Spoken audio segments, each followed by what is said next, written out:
ए मनीष बिना बड़ अजब। एठी प्रेम आदर एवं सम्मान पाइबाकू समस्ते चाहती, किंतु प्रति बदल रे देवाई केही भी चाहती नहीं। जदि जीवन में सफल होगापी चाहते तेबे लोक मानकर निंदा अपमान एवं गाड़ी को अणदेखा करने शिखंतु। कहीं ए स्वार्थपर दुनिया रे अन्य मानकर गोड़ टाणिबा लोक मानकर अभाव नहीं। अहंकार मन को खाई जाई थाए, लोभ धर्म को खाई जाई थाए एवं चिंता आयुष को खाई जाई थाए। तेणु जीवन में केबे भी यही तीनोटी जिनिस को निज जीवन में पशिबा को दियंतु नहीं। जीवन में सबु बेले यही गोटे कथा मन रखिथिबे, जीवन में जेते भी बाधा विघ्न आसुना कहीं केबे भी निज उचित कर्मरु पछघुंचा दियंतु नहीं।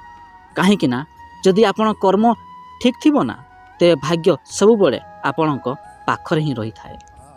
सबुदिन एमिति वीडियो देखिया पाए आम चैनल को लाइक शेयर एवं सब्सक्राइब करंतु।